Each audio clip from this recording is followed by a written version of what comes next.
गरुड़ पुराण अनुसार मृत्यु के बाद शव को इन 3 कारणों से अकेला नहीं छोड़ना चाहिए। जो जन्मा है वह मरेगा ही, चाहे वह मनुष्य हो, देव हो, पशु या पक्षी, सभी को मरना है। ग्रह और नक्षत्रों की भी आयु निर्धारित है और हमारे इस सूर्य की भी। इसे ही जन्म चक्र कहते हैं। जन्म मरण के इस चक्र में व्यक्ति अपने कर्मों और चित्त की दशा अनुसार नीचे की योनियों से ऊपर की योनियों में गति करता है और पुनः नीचे गिरने लगता है। यह क्रम तब तक चलता है जब तक कि मोक्ष नहीं मिल जाता है। कई बार स्थितियां बदल जाती हैं। आओ जानते हैं गरुड़ पुराण अनुसार कि मरने के बाद क्यों नहीं शव को अकेला छोड़ा जाता है। दाह संस्कार कुछ समय के लिए टाल देते हैं इन 3 कारणों से। 1. सूर्यास्त के बाद हुई है मृत्यु तो हिंदू धर्म के अनुसार शव को जलाया नहीं जाता है। इस दौरान शव को रात भर घर में ही रखा जाता और किसी न किसी को उसके पास रहना होता है। उसका दाह संस्कार अगले दिन किया जाता है। यदि रात में ही शव को जला दिया जाता है तो इससे व्यक्ति को अधोगति प्राप्त होती है और उसे मुक्ति नहीं मिलती है। ऐसी आत्मा असुर, दानव अथवा पिशाच की योनि में जन्म लेते हैं। 2. यदि किसी व्यक्ति की मृत्यु पंचक काल में हुई है तो पंचक काल में शव को नहीं जलाया जाता है। जब तक पंचक काल समाप्त नहीं हो जाता तब तक शव को घर में ही रखा जाता है और किसी न किसी को शव के पास रहना होता है। गरुड़ पुराण सहित कई धार्मिक ग्रंथों में उल्लेख है कि यदि पंचक में किसी की मृत्यु हो जाए तो उसके साथ उसी के कुल खानदान में 5 अन्य लोगों की मौत भी हो जाती है। इसी डर के कारण पंचक काल के खत्म होने का इंतजार किया जाता है, परंतु इसका समाधान भी है कि मृतक के साथ आटे, बेसन या कुछ सूखी घास से बने 5 पुतले अर्थी पर रखकर इन 5 का भी शव की तरह पूर्ण विधि विधान से अंतिम संस्कार किया जाता है। ऐसा करने से पंचक दोष समाप्त हो जाता है। 3. यदि कोई मर गया है परंतु उसका दाह संस्कार करने के लिए उसका पुत्र या पुत्री समीप नहीं होकर कहीं दूर है तो उनके आने का इंतजार किया जाता है। तब तक शव को घर में ही रखा जाता है और किसी न किसी को शव के पास रहना होता है। कहते हैं कि पुत्र या पुत्री के हाथों ही दाह संस्कार होने पर मृतक को शांति मिलती है, अन्यथा वह भटकता रहता है।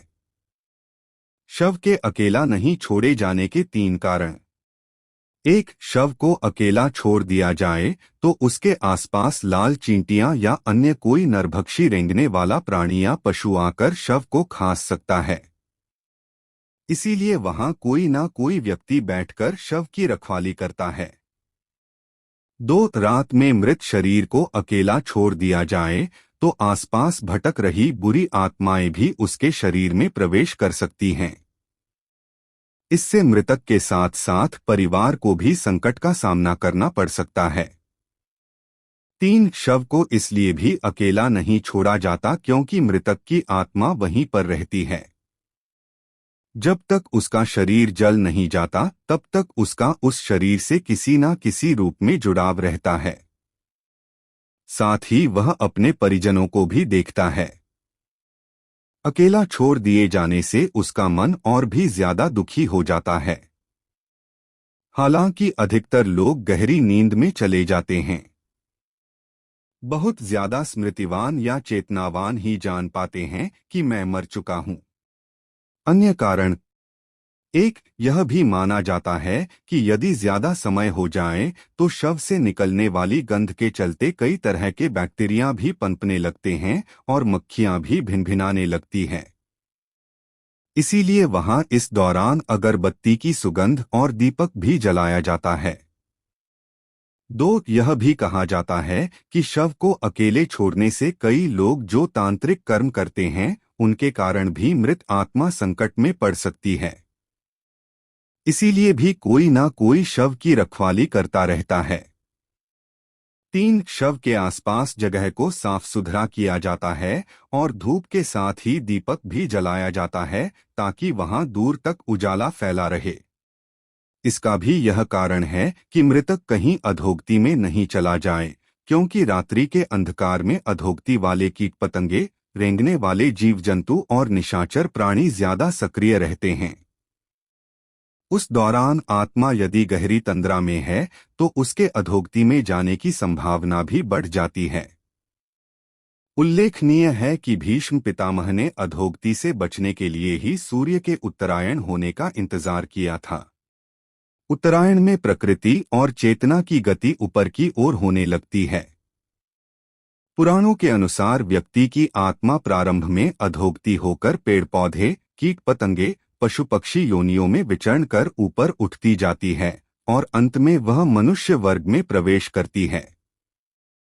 मनुष्य अपने प्रयासों से देव या दैत्य वर्ग में स्थान प्राप्त कर सकता है।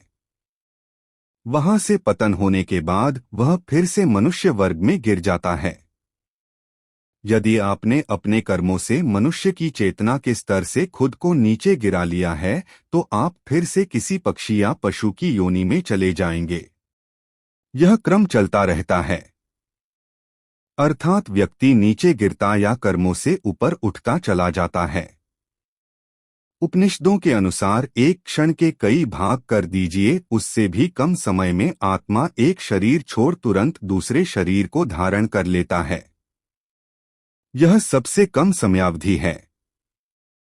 सबसे ज्यादा समयावधि है 30 सेकंड, परंतु पुराणों के अनुसार यह समय लंबा की हो सकता है, 3 दिन, 13 दिन, सवा माह या सवाल साल। इससे ज्यादा जो आत्मा नया शरीर धारण नहीं कर पाती है वह मुक्ति हेतु धरती पर ही भटकती है, स्वर्गलोक चली जाती है, पितृलोक चली जाती है या अधोलोक में गिरकर समय गुजारती है।